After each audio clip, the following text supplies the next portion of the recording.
Kajian ilmiah.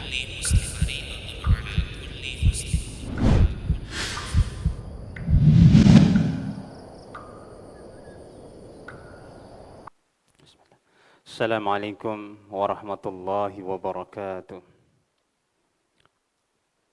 Innal hamdalillah nahmaduhu wa nasta'inuhu wa nastaghfiruh wa na'udzu billahi min shururi anfusina wa sayyiati a'malina. May yahdihillahu fala mudilla lahu wa may yudlil fala hadiya lahu. Asyhadu an la ilaha illallah wahdahu la syarika lahu وأشهد أن محمدا عبده ورسوله الذي لا نبي بعد يا أيها الذين آمنوا اتقوا الله حق تقاته ولا تموتن إلا وأنتم مسلمون يا أيها الناس اتقوا ربكم الذي خلقكم من نفس واحدة وخلق منها زوجها وبث منهما رجالا كثيرا ونساء واتقوا الله الذي تساءلون به والأرحام إن الله كان عليكم رقيبا يا أيها الذين آمنوا اتقوا الله وقولوا قولا سديدا يصلح لكم أعمالكم ويغفر لكم ذنوبكم ومن يطع الله ورسوله فقد فاز فوزا عظيما أما بعد فإن أحسن الكلام كلام الله وخير الهدى هدى المصطفى صلى الله عليه وسلم وشر الأمور محدثاتها وكل محدثة بدعة وكل بدعة ضلالة وكل ضلالة في النار. Para ikhwah dan akhwat yang semoga dirahmati Allah Subhanahu wa taala. Alhamdulillah kita bersyukur kepada Allah Subhanahu wa taala sore hari ini Allah Subhanahu wa taala memberikan kita kesempatan sehingga dapat hadir ke majelis ilmu meskipun kondisinya sedang hujan. Semoga Allah Subhanahu wa taala memberkahi semua langkah-langkah kita. Amin ya rabbal alamin. Salawat serta salam semoga tercurahkan kepada Nabi Muhammad sallallahu alaihi wasallam, kepada keluarganya, para sahabatnya, dan kepada orang-orang yang senantiasa mengikuti mereka hingga hari kiamat nanti. Para ikhwan dan akhwat yang semoga dirahmati Allah Subhanahu wa taala, tema kita sore hari ini adalah 24 jam bersama Nabi alaihi salatu wassalam. Ini berarti kita tidur di masjid ya. Karena harus 24 jam. Kita bersama siapa? Rasulullah sallallahu alaihi wasallam. Udah bawa bantal dari rumah ini. Nah, ini kita akan belajar tentang bagaimana sifat-sifat Nabi alaihi salatu wasallam serta ciri-ciri beliau. Dan buku yang kita gunakan adalah buku Syarah Syama'il Muhammadiyah yang Syama'il Muhammadiyah yang dikarang oleh Imam At-Tirmidzi rahimahullahu taala. Kemudian disyarah oleh Syekh Abdul Razak bin Abdul Muhsin Al-Abbad Al-Badr hafizahullahu ta'ala. Buku ini adalah buku yang sangat bagus, yang mana yang seharusnya dijadikan pegangan oleh setiap muslim dan muslimah dalam kehidupan sehari-hari mereka.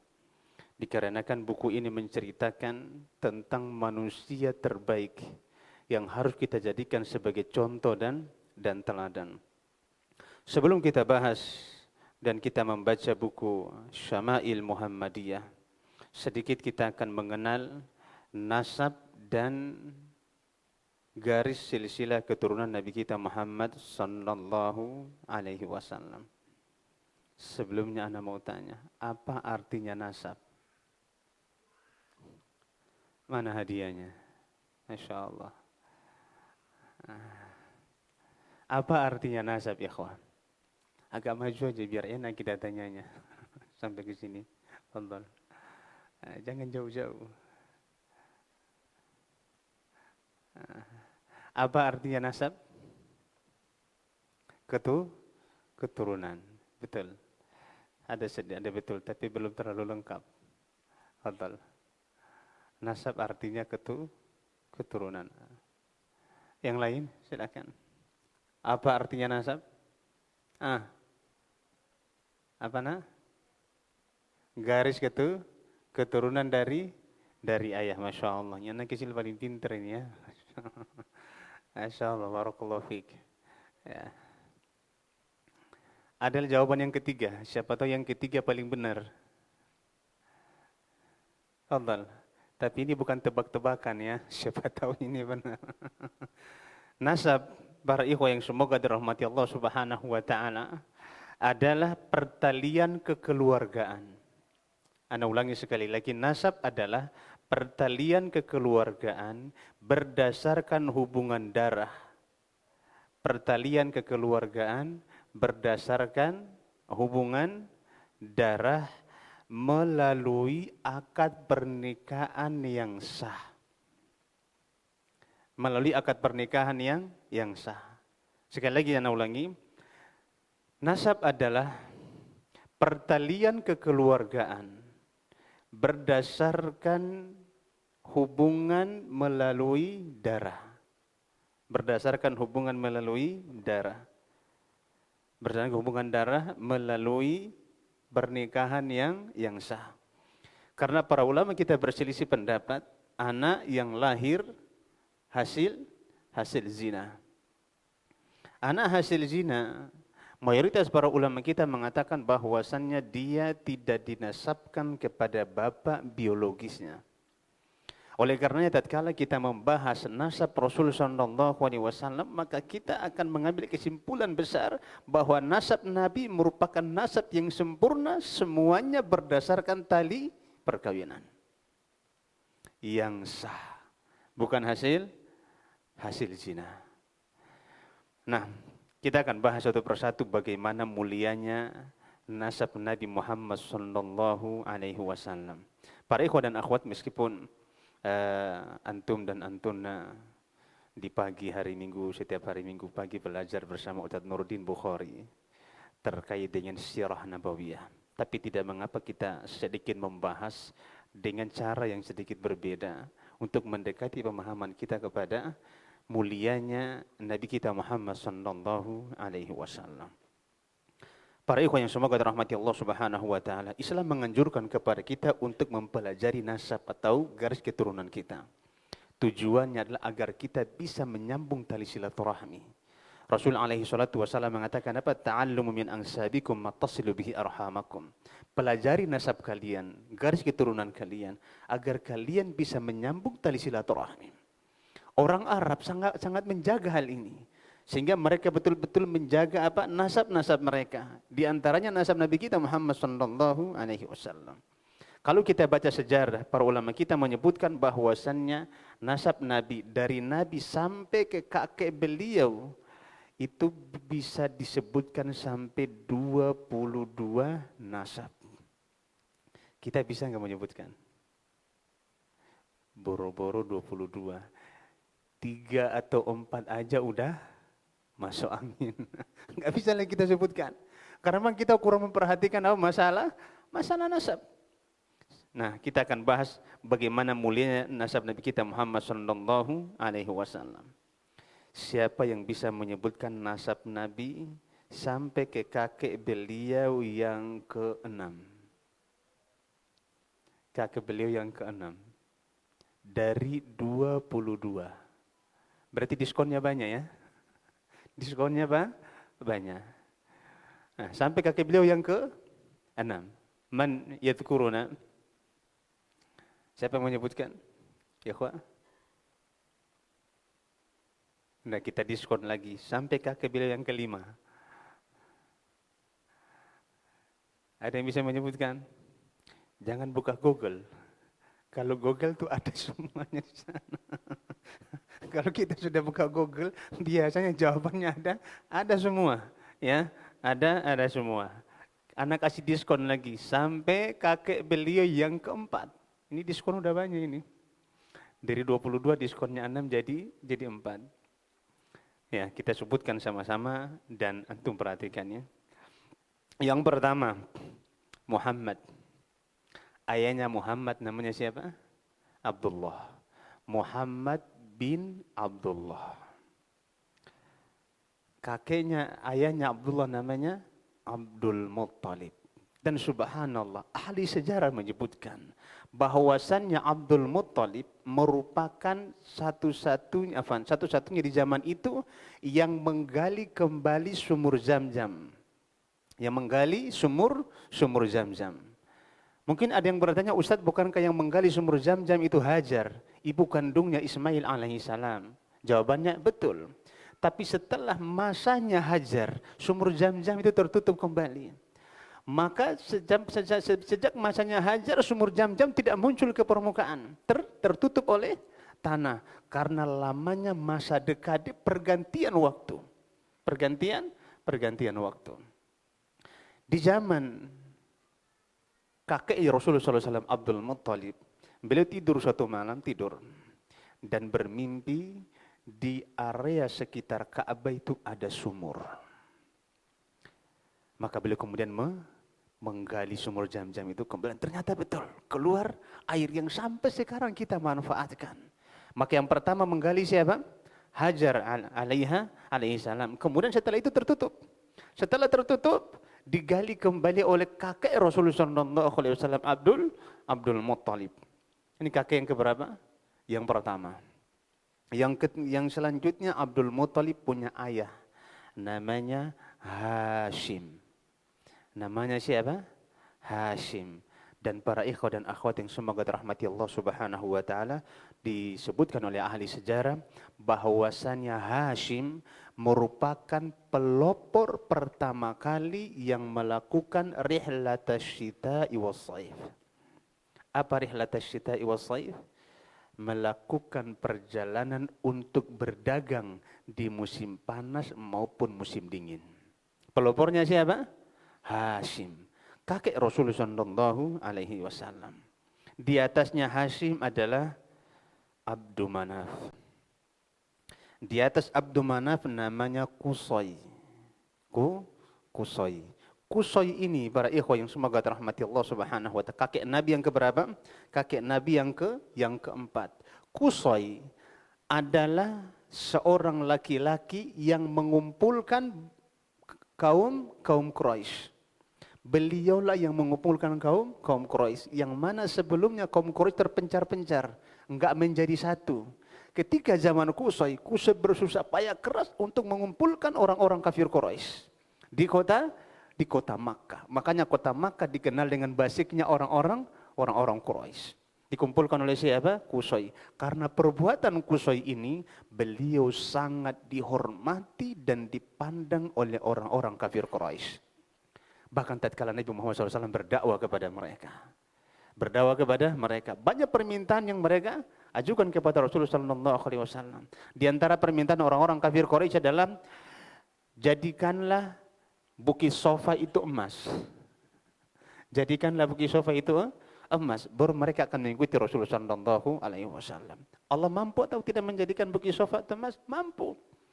Allah maha mampu untuk melakukan, tapi tidak dilakukan Allah Subhanahu wa ta'ala.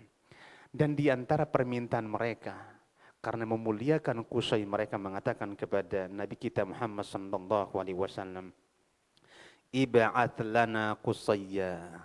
Wahai Muhammad, kalau kamu betul-betul Nabi, bangkitkan, hidupkan kembali Qusay. Kana syaikhu sidiqin indana. Karena Qusay ini merupakan orang yang jujur di tengah-tengah kami. Kenapa? In syahidalaka ittaba'nak. Kalau seandainya Qusay beriman kepadamu, membenarkan risalahmu, kami juga ikut beriman kepadamu. Karena apa? Memandang derajatnya siapa? Kedudukan Qusay. Di atas Qusay ada namanya Kilab. Berarti Qusay bin Kilab, bin Murrah, bin Ka'ab, bin Lu'ay, bin Ghalib, bin Fihr, bin Malik, bin An-Nadr, bin Kinanah. Bin Kinanah. Kecepatannya terlalu cepat, kita ulang. Kita ulang ya. Muhammad bin Abdullah bin Abdul Muttalib bin Hashim bin Abdul Manaf bin Qusay bin Kilab bin Murrah bin Ka'b bin Lu'ay bin Ghalib bin Fihr bin Malik bin Nizar bin Ma'ad bin Adnan, ya, bin Malik bin An-Nadhr bin Kinanah, sana kelewatan, bin Malik bin An-Nadhr bin Kinanah bin Khuzaimah bin Mudrika bin Ilyas bin Mudar bin Nizar bin Ma'ad bin Adnan. Totalnya berapa? 22. Totalnya 22. Ini yang disepakati oleh para ulama kita. Nasab Nabi dari 22 ini disepakati oleh para ulama. Ke atasnya sampai ke Nabi Ismail, sampai ke Nabi Ibrahim, mereka berselisih pendapat. Mereka berselisih tentang nasab Nabi kita Muhammad sallallahu alaihi wasallam. Di nasab Nabi ana namanya Kinana. Ada namanya siapa? Kinana. Para ikhwah dan akhwat yang semoga dirahmati Allah Subhanahu wa taala, Kinana merupakan laki-laki yang dipilih oleh Allah Subhanahu wa taala dari keturunannya Nabi Ismail alaihissalam. Jadi Ismail punya banyak anak keturunan. Fulan turun lagi ke ada fulan. Dari sekian banyak keturunan Ismail dipilih Allah Subhanahu wa taala Kinana. Dipilih Allah Subhanahu wa taala namanya Kinana. Nah, berdasarkan hadis Nabi kita Muhammad sallallahu alaihi wasallam, innallaha astafa Kinanata min waladi Ismail. Sungguh Allah telah memilih Kinana dari keturunannya Ismail. Dari Kinana merupakan pilihan Allah Subhanahu wa taala. Allah memilih siapa? Kinana sebagai keturunannya Ismail. Salah satu dari keturunan Ismail yang dipilih yang terbaik adalah Kinana. Kemudian yang selanjutnya Rasul mengatakan wastafa Quraisyan min Kinana.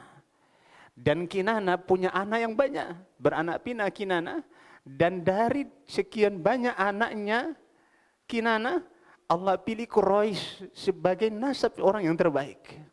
Orang yang terbaik. Kemudian Rasul mengatakan wastafa Quraisyan min Bani Hashim. Dan Quraisy ini punya banyak anak, anak. Dari sekian banyak keturunannya Hashim, Allah dari sekian banyak keturunan Quraisy, Allah pilih Hashim sebagai nasab yang terbaik atau orang yang terbaik. Wastafani min Bani Hashim. Dan Allah pilih aku dari keturunan Bani Hashim. Dari sekian banyak keturunan Hashim, yang Rasulullah yang dipilih siapa? Nabi Muhammad sallallahu alaihi wasallam. Maka bisa kita katakan bahwa Rasulullah sallallahu alaihi wasallam merupakan pilihan di atas pilihan. Pilihan di atas pilihan. Dan dari nasab Nabi yang pertama sampai ke kakek beliau yang ke-20. Berarti totalnya berapa? 22 dari Nabi kita Muhammad sallallahu alaihi wasallam. Merupakan nasab yang sempurna dari hasil perkawinan yang sah, bukan dari hasil zina. Kita sendiri aja nggak bisa memastikan nasab kita itu dari kakek, buyut atau cicit kita itu adakah jalur perkawinan mereka yang sah ataukah mungkin perzinahan. Apalagi zaman dulu. Sementara Nabi kita Muhammad SAW, para ikhwah, dipastikan bahwa nasab beliau sampai kakek beliau Adnan semuanya berdasarkan garis perkawinan yang sah dan bukan apa? Dan bukan kaleng-kaleng. Maka nasab Nabi kita alaihi salatu wasallam merupakan pilihan di atas pilihan. Di atas pilihan. Bahkan ikhwah yang semoga dirahmati Allah Subhanahu wa taala.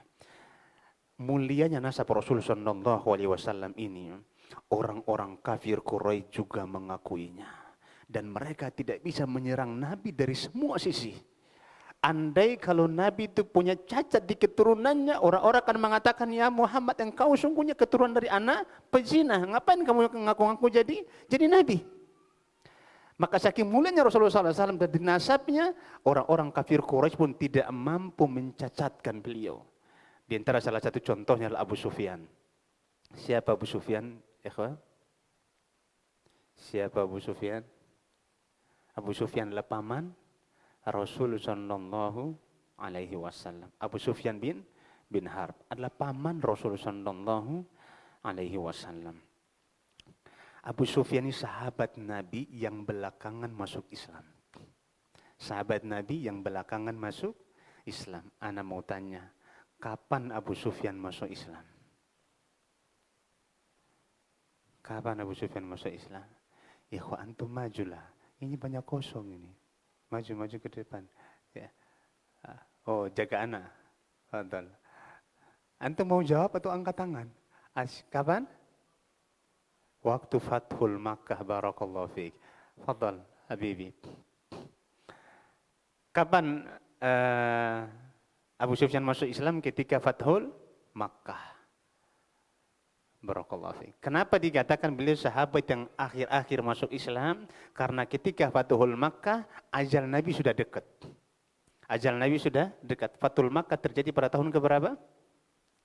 Pada tahun ke-8 Hijriah. Dan Nabi meninggal sallallahu alaihi wasallam pada tahun ke-11 Hijriah awal. Pada tahun ke-11 Hijriah awal beliau meninggal dunia. Maka beliau tergolong sebagai sahabat yang belakangan masuk Islam. Diceritakan bagaimana nasab Nabi ini tidak bisa dicacatkan dari semua sisi. Bahkan untuk menjatuhkan Rasulullah SAW itu tidak bisa. Kenapa? Karena saking sempurnanya nasab beliau. Dikisahkan dalam sebuah kisah, suatu hari Heraklius. Siapa Heraklius? Kaisar Romawi. Heraklius adalah kaisar Romawi yang sangat terpandang. Yang mana waktu itu beliau menguasai Syam seutuhnya. Syam seutuhnya di bawah kekuasaan siapa? Heraklius, raja atau kaisar Romawi. Mengundang Abu Sufyan dan seluruh kabilah yang datang dari Makkah untuk berdagang di mana? Di Syam. Dikumpulkan, dia undang mereka ke istananya. Dia undang. Ini kisah yang lumayan unik ya. Dia undang mereka karena beliau mendengar ada nabi, ada seorang laki-laki yang mengaku jadi nabi di kota Makkah. Nah, ini tempatnya Abu Sufyan dan teman-temannya. Maka diundang mereka. Dia undang mereka dan dia katakan kepada penerjemahannya, juru bahasanya, juru bicaranya mengatakan, katakan kepada mereka, tanyakan kepada mereka. Aku akan bertanya tentang informasi yang berkembang di kota Makkah. Maka subhanallah, dipanggil dan didekatkan dengan tempat duduk beliau. Tempat duduk beliau didekatkan mereka. Mereka beberapa orang. Maka dia mengatakan kepada siapa? Jubirnya, juru bicara, penerjemahnya. Tanya sama Abu Sufyan. Tanya sama mereka, ayyukum aqrabu nasaban bihadzal rajulil ladzi yaz'umu annahu nabiyyun. Tanya sama mereka, di antara siapakah di antara mereka ini yang paling dekat kaitan nasabnya dengan Rasulullah SAW, yang mana dia telah mengaku jadi nabi. Siapa di antara mereka? Maka Abu Sufyan angkat tangan. Apa kata Abu Sufyan? Ana aqrabuhum nasaban. Oh, saya yang paling dekat nasabnya dengan Abu Sufyan. Dengan siapa? Rasulullah SAW. Faqal adnu, dekatlah sini kamu mendekat. Dan juga sahabat-sahabatnya didekatkan dengan siapa? Abu Sufyan. Sampai-sampai beliau mendekatkan mereka semuanya di tempat duduk beliau.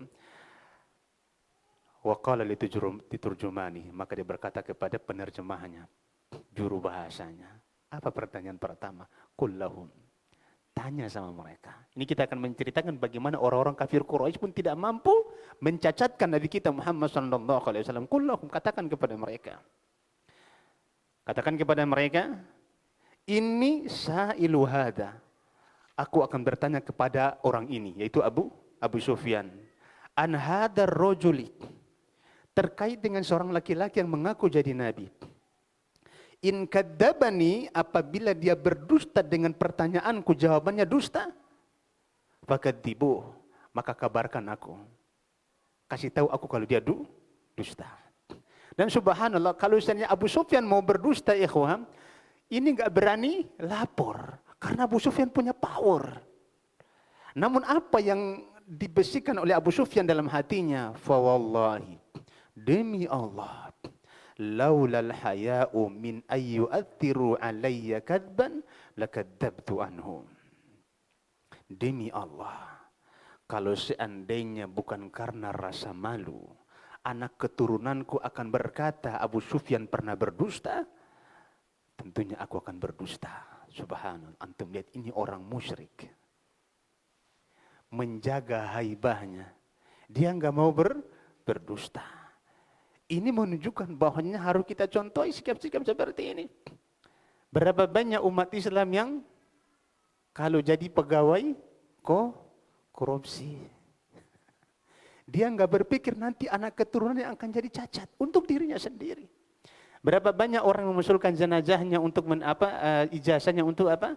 Untuk mendapatkan sebuah pekerjaan. Berapa banyak orang memasukkan identitas agar dia bisa mendapatkan jabatan dan lainnya. Berapa banyak orang melakukan culas curang hanya untuk dekat dengan pemimpin tertentu. Antum lihat bagaimana Abu Sufyan masih musyrik waktu itu.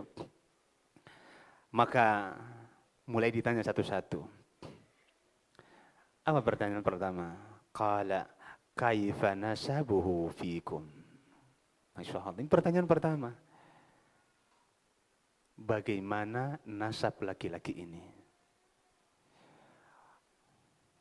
Masya Allah. Iya. Ini makin banyak hadiahnya ya. Apa kata Abu Sufyan? Huwa fina dzu nasabin. Sungguh dia merupakan orang yang mulia nasabnya di sisi kami. Yang pertama ditanya. Pertanyaan yang kedua. Pertanyaan yang kedua, setelah pertanyaan pertama dijawab oleh Heraklius, pertanyaan yang kedua muncul. Fahal qala hadzal qaulu minkum ahadun qattun qablahu? Apakah ada sebelum nasab keturunan dia ini yang mengaku jadi nabi sebelum dia? Qala Abu Sufyan, lah, tidak. Pertanyaan yang ketiga. Fahal kana min abahi min malikin? Apakah ada kakek-kakek moyangnya ada yang jadi raja atau tidak? Maka Abu Sufyan mengatakanlah. Maka pertanyaan yang keempat muncul. Fa asyrafun nasi yattabi'unahu am du'afa'uhum? Apakah pengikut-pengikutnya itu orang-orang terpandang, orang-orang kaya, orang-orang terhormat, ataukah orang-orang yang lemah di antara mereka? Fakultu bal du'afa'uhum. Bahkan pengikutnya itu banyak orang-orang yang miskin dan lemah. Pertanyaan yang kelima muncul. Ayazidunya am yanqus? Apakah pengikutnya terus bertambah atau berkurang? Nah, ini pertanyaan yang unik ini. Dari seorang musyrik. Qultu bal yazidun, mereka terus bertambah. Pengikut Muhammad terus bertambah. Pertanyaan yang paling luar biasa dari Heraklius muncul yang keenam, beliau mengatakan, fahal yartaddu ahadun minhum suhtatan lidinihi ba'da ayyadkhulu fihi? Apakah ada di antara mereka yang murtad setelah mereka masuk ke dalam agama Muhammad karena benci dengan agamanya? Qala lah, dia berkata tidak. Kalau udah masuk, udah selama-lamanya di sana. Umat Islam yang masuk, yang murtad dari agamanya karena benci kepada Islam itu tidak ada. Tapi kalau karena iming-iming fulus itu banyak. Ada iming-iming ini, maka dia murtad dari agamanya. Pertanyaan yang ketujuh muncul. Bila bertanya kepada Muhammad, Nabi kita, kepada Abu Sufyan, beliau mengatakan, hal kuntum tattahimunahu bil kadhib qala ayyaqulu maqal? Apakah sebelum dia mengaku jadi nabi, kalian pernah enggak mendapati dia berdusta? Qultu lah, tidak. Dia orang jujur. Fahal yaqdir? Pertanyaan keberapa ini? Yang ke-8. Apakah dia pernah berkhianat? Qultu lah, enggak pernah dia berkhianat. Wa nahnu minhu fi muddatin la nadri ma huwa fa'ilun fiha. Dan kami saat ini sedang ada perjanjian dengan Muhammad. Dan kami tidak tahu apakah dia akan berdusta, berkhianat dengan apa? Perjanjian itu ataukah tidak. Artinya waktu itu lagi perjanjian Fathul Makkah. Orang-orang yang ditawan di sana tidak boleh. Dia mengatakan itu. Pertanyaan ke-8. Fahal qataltumuh. Apakah kalian memerangi Muhammad dan seluruh pengikutnya? Qultu na'am. Aku berkata iya, kami memeranginya. Fa kaifa kana qitalukum iya? Lalu bagaimana cara kalian memerangi mereka dan apa yang mereka balas terhadap kalian? Qultu al-harbu bainana wa bainahu sajalun yanalu minna wa nanalu minhum. Pertempuran, peperangan antara kami dan mereka sering terjadi. Bahkan terkadang mereka kalah dan terkadang kami yang kalah. Alias apa? Terkadang mereka menang, terkadang juga kami menang. Pertanyaan yang terakhir. Mada ya'murukum? Apa yang diperintahkan oleh laki-laki yang aku jadi nabi itu kepada kalian? Yaqul U'budullaha wa la tusyriku bihi syai'a. Dia mengatakan kepada kalian, perintahkan kepada kalian, sembahlah Allah, jangan berbuat syirik kepada Allah Subhanahu wa taala sesuatu apapun. Watruku ma yaqulu abaukum, tinggalkanlah apa yang diucapkan oleh bapak-bapak kalian. Wa ya'muruna bis-shalah, dia memerintahkan kami untuk salat. Wasidqih, dia memerintahkan kami untuk jujur. Wal afaf atau wal ifaf, menjaga kehormatan. Wasilah, dan dia memerintahkan kami untuk menjaga tali silaturahmi. Maka Heraklius terdiam sejenak. Terdiam dia mengatakan kepada siapa? Penerjemahnya. Katakan, coba kamu katakan kepada mereka. Qala la kullahu, katakan kepada dia. Sa'altuka an nasabihi, fadzakarta annahu fikum du nasabin. Aku tanya kepadamu tentang nasabnya laki-laki tadi, dan engkau mengatakan dia merupakan orang yang baik nasabnya. Maka apa kata Heraklius? Fakadzalikar rusul, demikianlah seorang nabi. Tub'atu fi nasabi qaumiha, dia diutus berdasarkan nasab terbaik dari kalangan kaumnya. Jawaban pertama Heraklius yang jawab. Wallahu alam bishawab, ikhwai. Apakah Heraklius ketika meninggal beriman atau tidak? Tapi yang jelas beliau menerima semua apa yang datang dari Rasulullah SAW, dan beliau tidak mendustakan. Beliau tidak mendustakan. Yang kedua, sa'altuka hal qala ahadun minkum qala hadzal qawl fadzakartu. Naam. Apakah tadi aku bertanya kepada kamu, wahai Abu Sufyan, apakah ada salah seorang di antara kalian yang pernah mengucapkan hal ini sebelum Muhammad? Maka engkau mengatakan, lah. Apa kata Heraklius, kalau seandainya ada orang yang mengaku jadi nabi sebelum dia di kalangan garis keturunan kalian, maka sesungguhnya Muhammad hanyalah menukil perkataan sebelumnya. Aku mengatakan, bertanya kepadamu, apakah ada dari keturunan kakek-kakeknya itu yang jadi raja?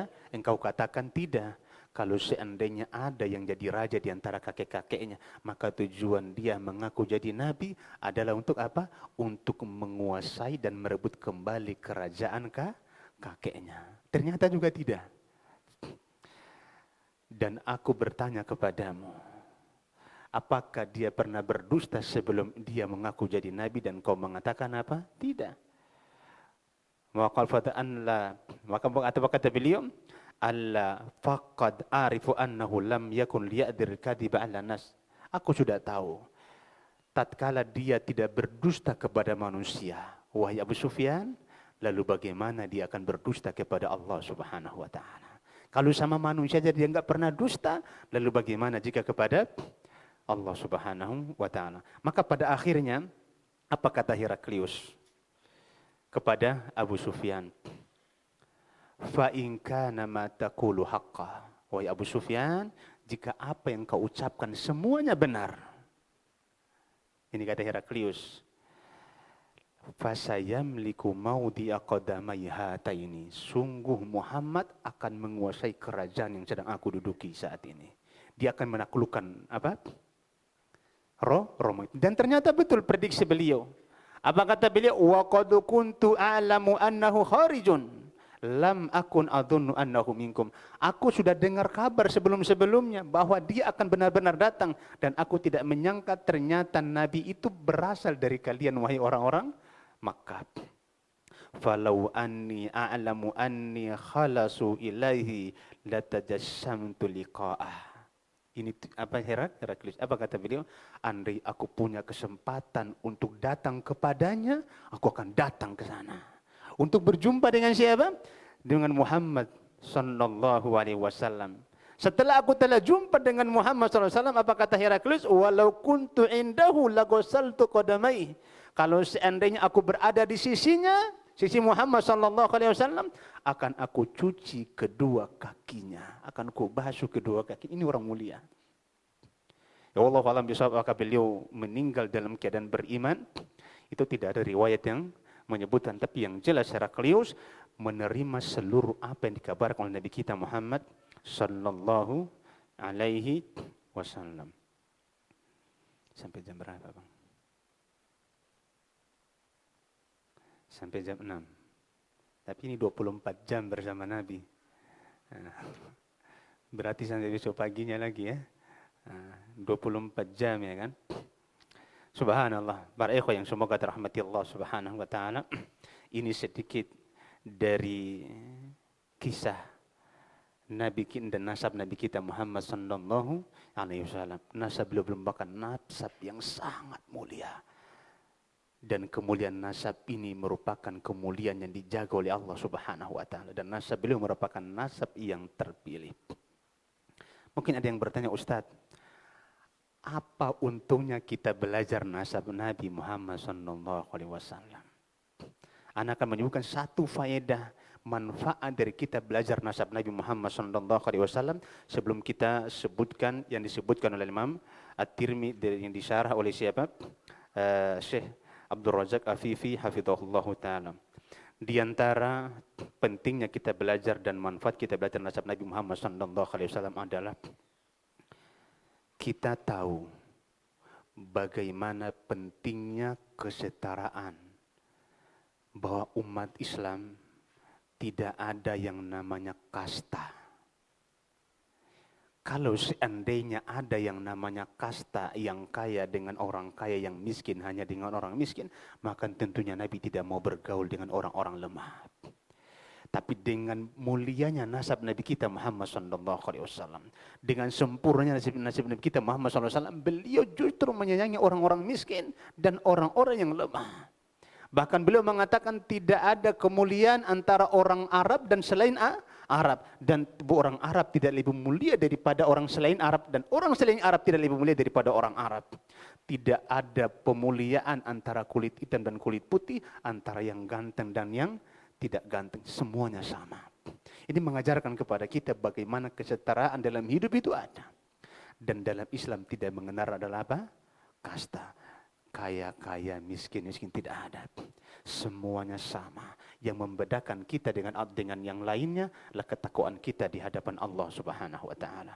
Rasulullah mengatakan, "Inna akramakum indallahi atqakum." Inna akramakum indallahi atqakum. Sungguh orang yang paling mulia di antara kalian adalah orang yang paling bertakwa kepada Allah Subhanahu wa taala. Maka ini tolok ukur kita mulia di mata Allah tatkala kita menjadi orang yang bertakwa kepada Allah Subhanahu wa taala. Siapa yang bisa menyebutkan nasab Nabi tadi? Lihat tulisan, fadhal. Sampai ke kakeknya yang ke-20. Ya khwah. Enggak ada ya? Jadi enggak catat ini berarti dari tadi. Masya Allah. Ada yang catat? Oh, apa? Terlambat tadi. Kecepatan berarti. Ada yang catat tadi? Jangan lihat internet. Antum catat enggak? Catat, Masya Allah. Kayaknya ini hadiahnya lebih besar ini. Ini kecil kali nih. Ada yang lebih besar lagi? Bukunya. Masya Allah. Kok enggak dikeluarkan dari tadi? Nah, kita kasih parfum. Fadol. Nah, antum maju ke depan. Maju ke depan. Nah, oh iya silakan. Muhammad Pelan-pelan aja. Ya, Masya Allah. Muhammad bin Abdullah bin Abdul Muthalib bin Hashim bin Abdi Manaf bin Qusay bin Kilab bin Murrah bin Ka'ab bin Lu'ay bin Ghalib bin Ilyas bin Mudar bin Nizar bin Ma'ad bin Adnan. Bin Adnan. Berarti totalnya berapa? 22. Masya Allah. Barakallahu fiik. Ya. Fadhal. Terakhir yang disepakati adalah sampai kepada siapa? Adnan. Yang disepakati adalah siapa? Sampai ke Adnan. Barakallahu fiik. Ya. Ini sepakat para ulama bahwa nasab beliau ini yang disepakati. Adapun sisanya ke atas sampai berjumpa dengan Nabi Ibrahim ini diperdebatkan oleh para ulama kita, diperdebatkan oleh para ulama kita. Para ikhwah yang semoga dirahmati Allah Subhanahu wa taala. Untuk sekedar tambahan bahwasannya Nabi alaihi salatu wassalam memiliki karakteristik yang sangat luar biasa. Kita akan beralih kepada kitab yang tadi kita sudah sebutkan, kita akan menggunakannya, yaitu kitab Syama'il Muhammadiyah. Para ikhwah yang semoga dirahmati Allah Subhanahu wa taala. Ada beberapa faedah yang sangat penting dalam mempelajari Syama'il Muhammadiyah. Terkadang hal ini yang kurang diperhatikan oleh para penuntut ilmu. Yang akhirnya mempelajari sirah atau mempelajari sirah setiap hari kita belajar, tapi kurang munculnya kecintaan kita kepada Rasulullah sallallahu alaihi wasallam karena kita tidak tahu apa manfaat dan faedah dari kita belajar. Apa manfaat dan faedah dari kita belajar. Dan subhanallah, dalam buku Syama'il Muhammadiyah yang disyarah oleh Syekh Abdul Raja Afifi hafizahullah ta'ala menyebutkan 8 manfaat belajar Syama'il Muhammadiyah. Dan semuanya berporos pada agar semakin kita mencintai Nabi Muhammad sallallahu alaihi wasallam. Manfaat yang pertama, sebelum kita membahas bagaimana kesederhanaan hidup Rasulullah sallallahu alaihi wasallam, ikhwah, dalam buku ini subhanallah disebutkan ternyata hidup Nabi itu pas-pasan. Pas-pasan dalam artian sederhana. Sangat apa? Sangat sederhana. Dibandingkan dengan hidup kita saat ini yang kadang-kadang kalau sedikit susah banyak mengeluh, disebutkan dalam buku ini luar biasa. Bagaimana kesederhanaan hidup Nabi kita Muhammad sallallahu alaihi wasallam. Syekh Abdul Razak Afifi hafizahullah ta'ala menyebutkan beberapa faedah. Beberapa faedah dan manfaat yang sangat luar biasa dalam belajar Syama'il Muhammadiyah. Yang pertama, faedah yang pertama adalah kata beliau, awalan inna min wajibati ahlil imani al-imanu bihi sallallahu alaihi wasallam wa la yakunu dhalika illa bima'rifatihi sallallahu alaihi wasallam. فَكُلَّمَا ازْدَادَتِ الْمَعْرِفَةُ بِهِ صلى الله عليه وسلم ازْدَادَتِ الْإِيمَانُ بِهِ وَازْدَادَ اتِّبَاعًا لَهُ إِنَّ مِنْ مُوجِبَاتِ الْإِيمَانِ بِهِ مَعْرِفَةَ مَا هُوَ عَلَيْهِ مِنَ الْأَخْلَاقِ الْعَالِيَةِ وَالْأَوْصَافِ الْكَامِلَةِ فَإِنَّ مَنْ عَرَفَهُ حَقَّ الْمَعْرِفَةِ لَمْ يَرْتَبْ فِي صِدْقِهِ وَصِدْقِ مَا جَاءَ بِهِ مِنَ الْكِتَابِ وَالسُّنَّةِ. Apa kata beliau? Di antara konsekuensi kesempurnaan keimanan seseorang adalah mengenal Nabi Muhammad sallallahu alaihi wasallam secara dekat. Para ikhwah, semakin kita mengenal Nabi kita Muhammad sallallahu alaihi wasallam, maka kesempurnaan keimanan kita akan bertambah. Bertambah. Bagaimana tidak bertambah? Kita akan melihat sosok yang sangat luar biasa. Kita akan melihat siapa? Nabi alaihi salatu wasallam sangat luar biasa dalam kehidupan sehari-harinya. Merupakan manusia pilihan yang tidak ada tandingnya. Maka dengan mengenal beliau, bahkan semakin mengenal Rasulullah sallallahu alaihi wasallam, iman kita akan semakin sempurna, makin bertambah. Bagaimana tidak? Ketika kita lagi ditimpa sesuatu, kita ingat musibah Rasulullah sallallahu alaihi wasallam. Bertambah enggak iman kita? Akan bertambah. Bertambah. Bagaimana tidak bertambah? Nabi alaihi salatu wasallam berjalan dari Makkah ke Taif yang jaraknya 72 kilometer.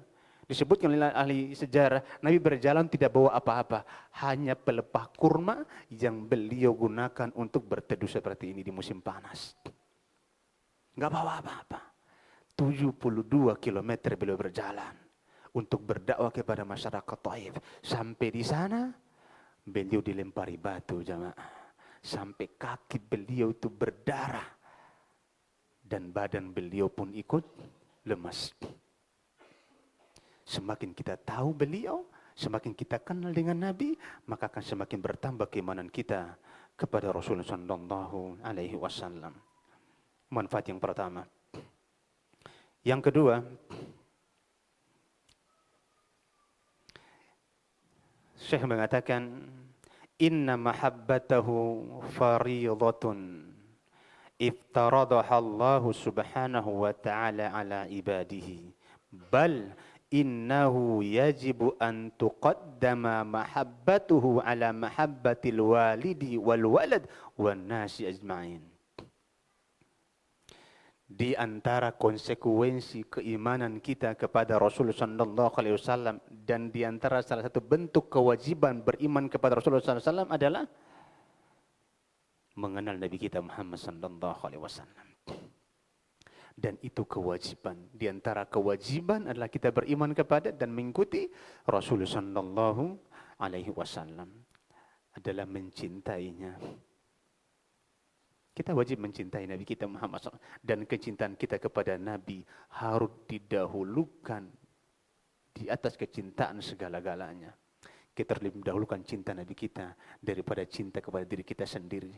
Bahkan cinta kepada anak, istri, dan kedua orang tua kita. Itu konsekuensi dan merupakan kewajiban harus kita tunaikan buat Nabi kita Muhammad SAW. Yang ketiga, Inna Allah jalla zalaluhu ja'alahu qudwatan lil ibadi wa uswatan linnas.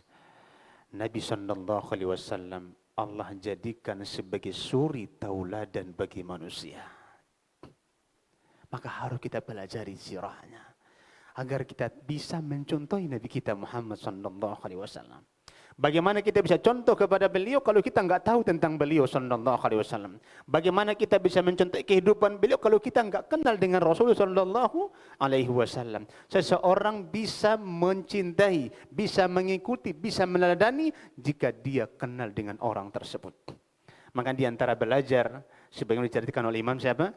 Imam Malik bin Anas rahimahullahu taala, tatkala dia masih kecil, Imam Malik mengatakan, kanat ummi tu'ammimuni. Dahulu ketika aku masih kecil, ibuku memakaikan aku imamah, sorban. Faqalat, dan dia berkata, idhab ila Rabi'ah. Pergilah engkau kepada Rabi'ah, wahai Malik. Fata'allam min adabihi qabla ilmihi. Belajar adabnya sebelum engkau belajar ilmunya. Artinya apa?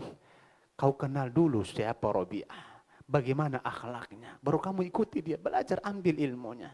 Kalau kamu enggak kenal dengan beliau, maka jangan kamu ambil ilmu darinya. Maka Nabi kita alaihi salatu wasallam, semakin kita mengenal beliau, maka kita akan semakin menjadikan beliau sallallahu alaihi wasallam sebagai qudwah, suri tauladan kita sehari-hari. Allah Subhanahu wa taala mengatakan, laqad kana lakum fi rasulillahi uswatun hasanah.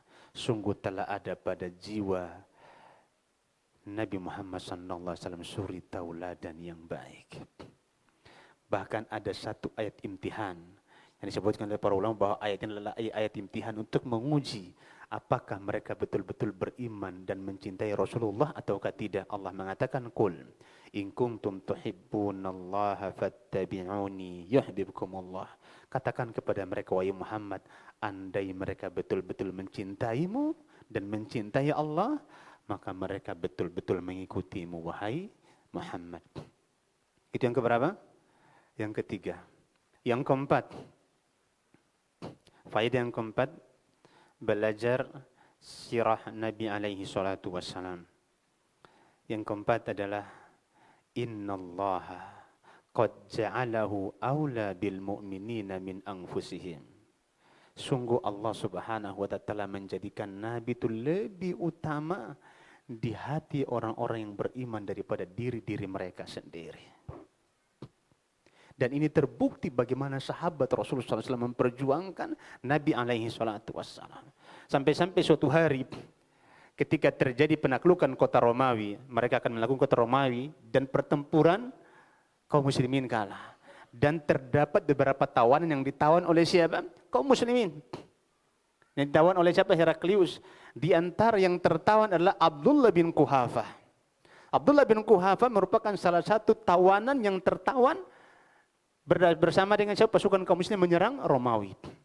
Waktu itu Heraklius ingin membuktikan bagaimana, apakah benar para sahabat Nabi Muhammad SAW lebih mengutamakan Nabi daripada diri mereka sendiri. Maka dia ingin menguji keimanan mereka.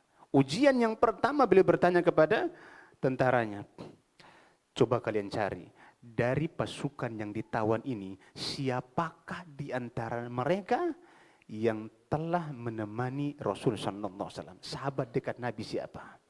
Maka mereka mengatakan Abdullah bin Quhafah. Abdullah bin Quhafah. Panggil dia. Maka dia dipanggil. Dia dipanggil, apa kata Heraklius? Tanasar. Masuk Nasranilah kamu. Karena kalau kamu masuk Nasrani, akan aku bagi kerajaan Romawi ini menjadi dua bagian.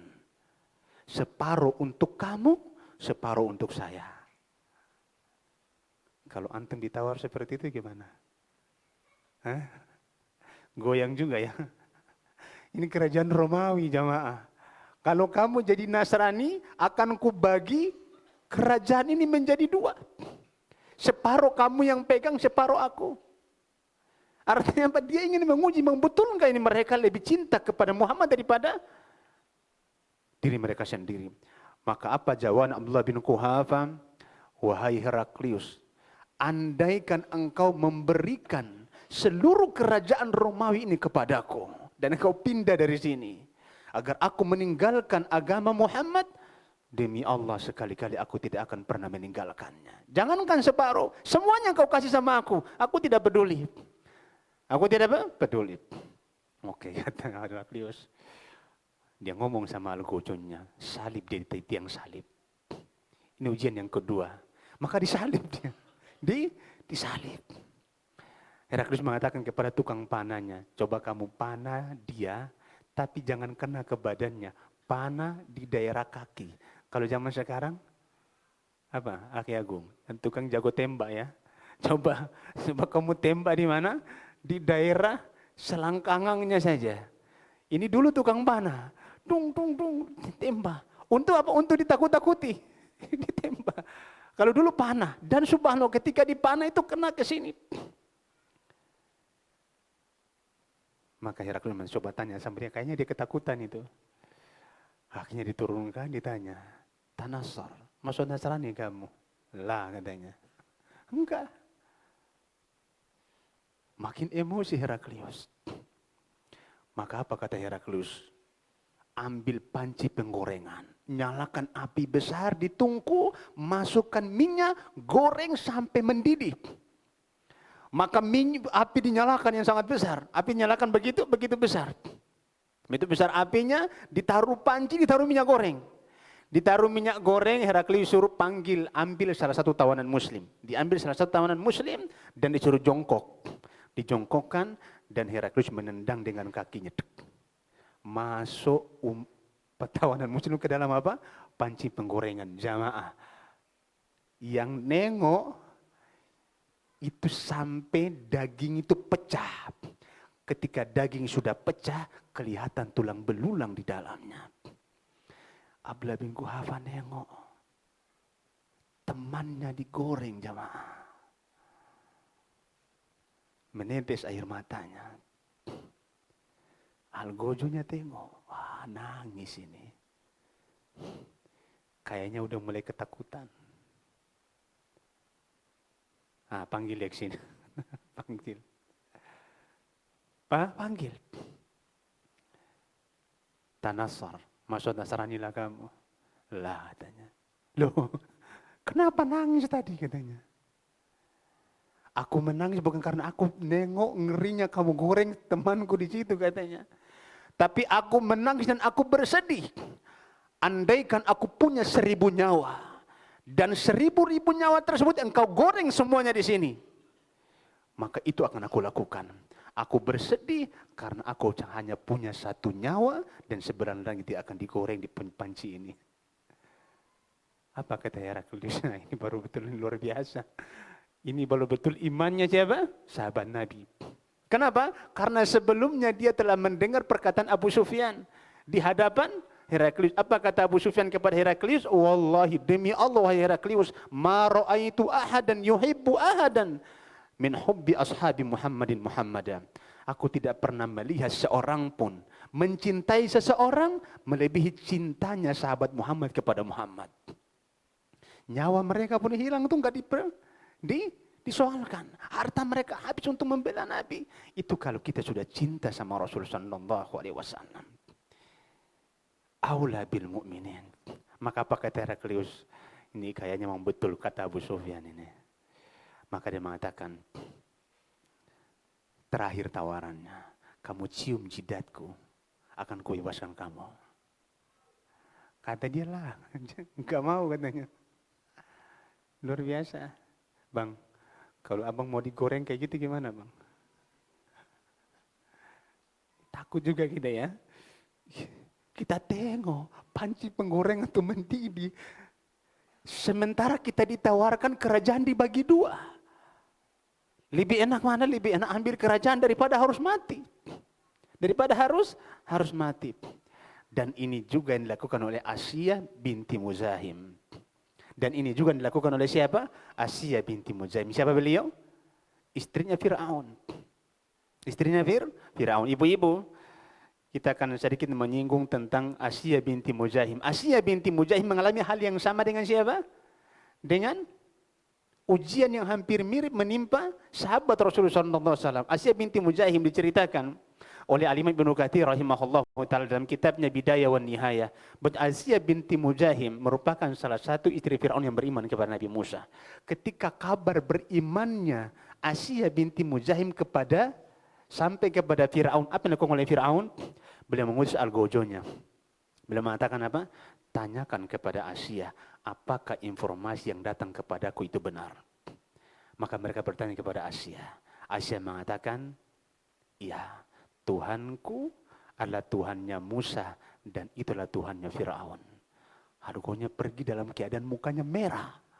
Sampaikan kabar kepada Fir'aun. Baik, aku akan tanya langsung sama Asiyah. Dia tanya, wahai Asiyah, apakah ada Tuhan selain diriku? Maka apa kata Asiyah? Iya, Tuhanku adalah Tuhannya Musa dan itu Tuhanmu, wahai Fir'aun. Maka Fir'aun sangat murka kepada Asiyah. Apa yang dia lakukan? Dipahat di tiang salib, jemaah. Dia paku tangan Asiyah, beberapa paku di tiang salib. Kirinya dia paku sampai kaki-kakinya dipaku. Kanannya juga dipaku. Di tiang salib. Baru dia tanya, apakah masih ada Tuhan selain aku, wahai Asiyah? Asiyah mengatakan apa? Iya, Tuhanku adalah Tuhannya Musa dan itu Tuhanmu, hai Fir'aun. Kalau kita gitu udah loyo. Baru mau kena satu paku aja nggak usah Fir'aun. Nggak nak kapok. Kita ikut sama antum. Baru satu paku, baru belum lagi kena pakunya. Buktinya di mana? Buktinya ketika ibu-ibu mengalami kesusahan sedikit dalam rumah tangganya. Mengeluh. Bagaimana Asiyah? Dia nggak mengeluh sama sekali. Marah Fir'aun sama dia. Maka Fir'aun mengatakan, lepaskan dia di tiang salib. Dibaringkan dan ditimpa di atasnya batu yang sangat besar. Batu besar ditimpa di atas badannya Asiyah. Wanita lemah ditimpa batu yang begitu besar. Bagaimana kondisi menyakitkan? Maka tiba-tiba dia pingsan.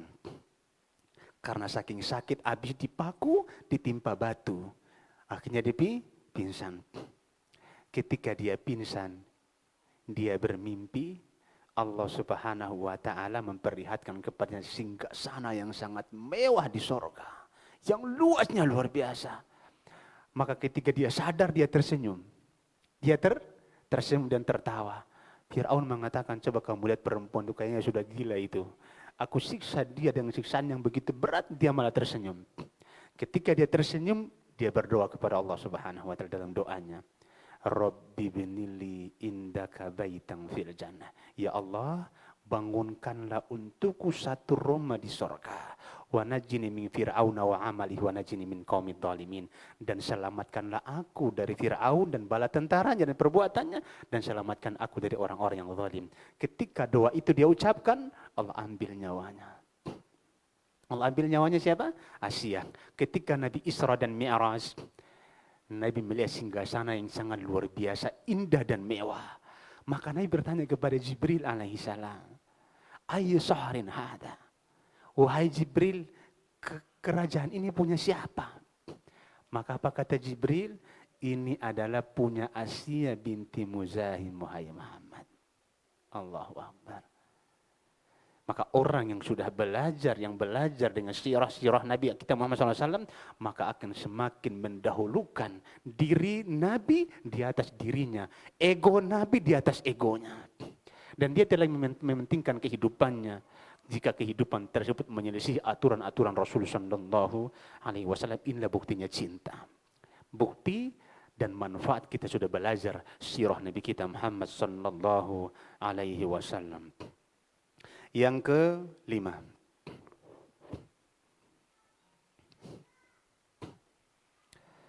Inna Allah Azza wa Jalla aqsama fil Qur'anil Karim ala kamali khuluqin Nabi sallallahu alaihi wasallam wa idhamihi. Allah Subhanahu wa taala telah bersumpah dalam Al-Qur'an atas sempurnanya akhlak Rasulullah sallallahu alaihi wasallam dan agungnya akhlak beliau. Masya Allah. Kadang-kadang kita berbicara akhlak Nabi ini, kadang-kadang kita sendiri apa? Kita sendiri apa? Rindu dengan beliau. Kita rindu dengan Nabi kita Muhammad sallallahu alaihi wasallam. Allah mengatakan nun wal qalami wa ma yasturun. Nun, demi pena dan apa yang dicatatnya. Allah berjumpa dengan apa? Pena. Allah boleh bersumpah dengan makhluknya, sementara makhluk tidak boleh bersumpah dengan makhluk. Hanya boleh bersumpah dengan nama Allah Subhanahu wa ta'ala. Ma anta bi ni'mati rabbika bimajnun. Allah wa innaka wa inna laka la ajran ghairu mamnun. Pada ayat yang keempat Allah mengatakan apa? Wa innaka la'ala khuluqin azim. Dan sungguhnya engkau Muhammad memiliki budi pekerti yang sangat baik, yang sangat luhur. Allah puji beliau. Allah apa?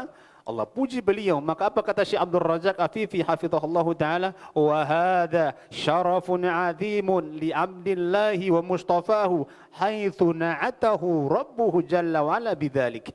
Ini merupakan kedudukan yang sangat luar biasa untuk orang yang Allah pilih sallallahu alaihi wasallam. Tatkala Allah telah mensifati Nabi dengan sifat ini. Maka berdasarkan ayat ini para ikhwan yang semoga dirahmati Allah dan poin ini kita ambil kesimpulan bahwa Nabi diangkat menjadi Nabi bukan karena beliau tampan, bukan karena beliau ganteng, bukan karena beliau kaya, bukan karena beliau kuat, bukan karena beliau piawai, bukan karena beliau pandai ngomong, tapi beliau diangkat menjadi Nabi karena sempurna dan baiknya akhlak Rasulullah SAW. Maka tolong ukur baiknya seorang mukmin di hadapan Allah Subhanahu wa taala dilihat akhlaknya. Maka Rasulullah mengatakan apa? Orang yang paling dekat tempat duduknya denganku pada hari kiamat, ahsanuhum akhlaqa, orang yang paling baik akhlak dan budi pekertinya. Yang keenam,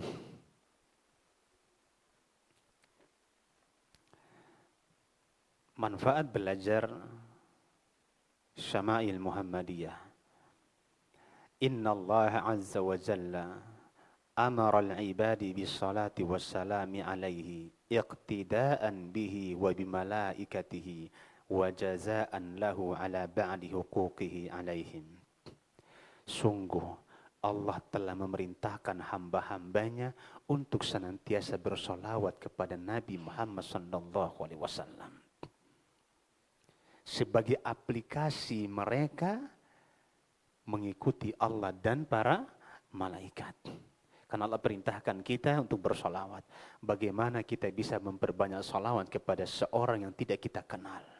Semakin kita kenal beliau, maka kita akan semakin memperbanyak solawat untuk Nabi kita Muhammad sallallahu alaihi wasallam. Yang ke-7, inna syama'ilahu wasiratahul atarati sallallahu alaihi wasallam tu'addu manhaja hayatin likulli muslimin. Allahu Akbar.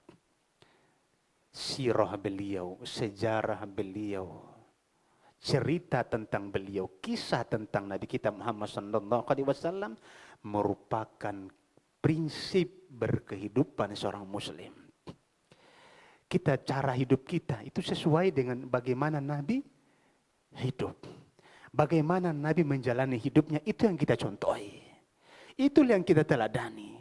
Maka mempelajari beliau kita akan tahu bagaimana cara Nabi Muhammad SAW itu hidup. Beliau tidak pernah memasukkan dalam perutnya dan juga keluarga itu makanan-makanan yang haram. Beliau juga tidak pernah berbuat zalim kepada orang. Beliau juga tidak pernah mengganggu tetangganya. Beliau juga tidak pernah berbuat usil kepada tetangganya dan lain sebagainya. Itu cara dan prinsip berkehidupan jika kita meneladani Nabi kita Muhammad sallallahu alaihi wasallam. Dan yang terakhir yang disebutkan oleh Syekh Abdul Razak Afifi hafizahullahu taala, beliau mengatakan yang ke-8, inna ma'rifatahu sallallahu alaihi wasallam min a'zamil umuri allati tazidul iman, bal innaha min a'dhabil umuri allati tujibul imana fi haqqi man lam yu'min. Justru mengenal Rasul sallallahu alaihi wasallam akan semakin menambah keimanan seseorang. Ini sama dengan poin yang ke-1, ya. Para ikhwah yang semoga dirahmati Allah Subhanahu wa taala. Insyaallah kita lanjutkan pertemuan akan datang, ya. Karena belajarnya sirah Nabi, jadi belajarnya sifat karakteristik Nabi, maka tidak perlu pertanyaan. Yang perlu ditanya. Ya, yang perlu ditanya. Hanya saja Anda ingin mengingatkan kepada kita semua para ikhwah dan akhwat yang semoga dirahmati Allah Subhanahu wa taala. Satu ayat Allah Subhanahu wa taala. Karena mengingat masjid kita ini sedang dalam proses pembangunan, dalam tahap pembangunan. Para ikhwah yang semoga dirahmati Allah Subhanahu wa taala. Harta yang kita punya, harta yang kita miliki, uang yang kita punya akan menjadi penyesalan pertama ketika ajal itu akan menjemput. Menjadi penyesalan pertama ketika ajal itu akan menjemput. Ternyata harta tidak memberikan manfaat sama sekali kecuali apa yang disedekahkan. Dan alhamdulillah kita lihat di layarnya. Kita lihat di layar itu kita lagi butuh berapa butuh kebutuhannya Bang? 1,4 untuk tahap pembangunan lantai atas. Masya Allah. Ana yakin kalau 1 bulan, setiap bulan ya akhwat, atau setiap minggu, atau 1 bulan sekali, masing-masing jamaah atau masing-masing ikhwah dan akhwat menginfakkan hartanya 1 juta rupiah saja, insya Allah ini nggak sampai 1 tahun kita udah selesai bangunnya. Betul atau tidak? Betul atau tidak ya kawan? Betul. 1 bulan 1 juta aja antum keluarkan. Hari ini bulan ini 1 juta, besok 1 juta. Bahkan subhanallah di zaman Nabi kita Muhammad SAW, para sahabiyah itu karena tidak ada yang mereka punya, ada yang pakai gelang, mereka buka gelang emasnya. Mereka buka apa? Kalung emasnya. Mereka buka apa? Cincin yang mereka sedekahkan. Untuk apa? Untuk membantu Nabi Muhammad SAW berjihad fi sabilillah. Wallahu ta'ala alam bisawab. Sekian yang bisa kami sampaikan, mudah-mudahan bermanfaat untuk kita semuanya. InsyaAllah pertemuan akan datang, akan kita lanjutkan pada poin yang kedua. Ya insyaAllah ta'ala. Karena kita diminta untuk menggantikan Ustadz Ali Nur selama 2 pekan. Tapi 2 pekan itu enggak sampai 24 jam. Judul kita ini Masya Allah 24 jam bersama Rasul sallallahu alaihi wasallam. Seharusnya tadi bapak-bapak ibu bawa bantal sama tikar. Biar kita tidur di mana? Kita tidur di Masjid Muwahhidin. Kita begadang. Ana mau tanya.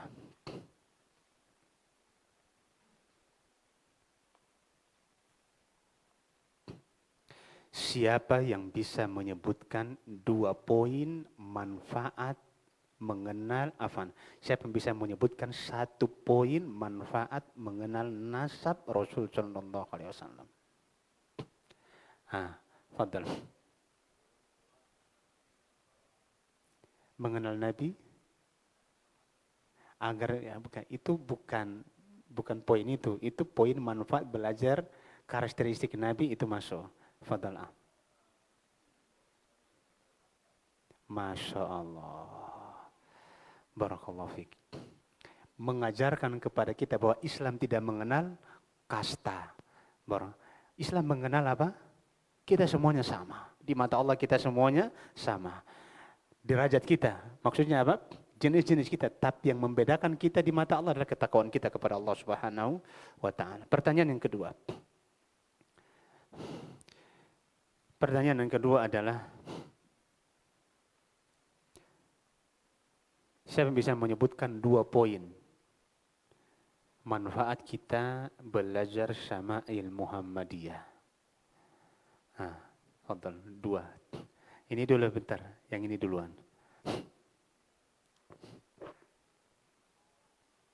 Ya, yang pertama, yang kedua. Masya Allah, antum juga 2 juga.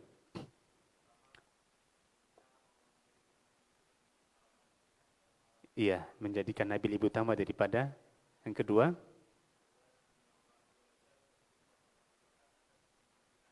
Masya Allah, yang kedua adalah Nabi Allah bersumpah bahwa Nabi adalah orang yang paling sempurna. Fadhal.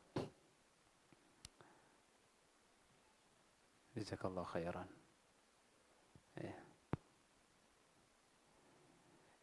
Pertanyaan yang selanjutnya, ibu-ibu mau ditanya atau tidak? Mau atau tidak ibu-ibu? Mana suaranya ini ibu-ibu? Atau jangan-jangan ada majelis yang kedua di belakang? Masya Allah. Ya.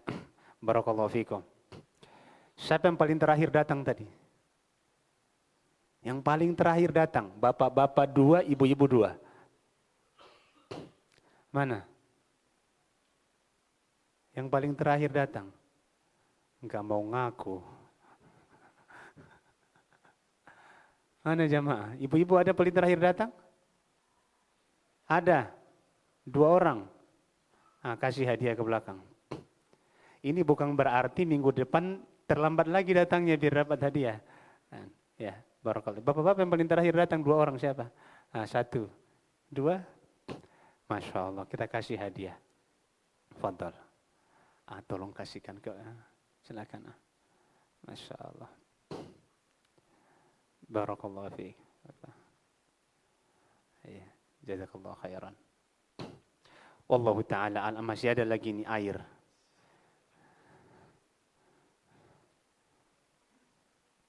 Kalau yang tadi paling terakhir datang, sekarang pertanyaan yang paling pertama datang dari kajian Ustaz Joko siapa tadi? Antum, Masya Allah. Kita kasih hadiah, Masya Allah. Ini seharusnya antum kasih lebih besar ini. Jangan air aja. Tapi nggak ada yang lebih besar selain bendera di sini. Nggak mungkin kita kasih bendera ya kan? Wallahu a'lam bishawab. Insyaallah kita lanjutkan pertemuan akan datang.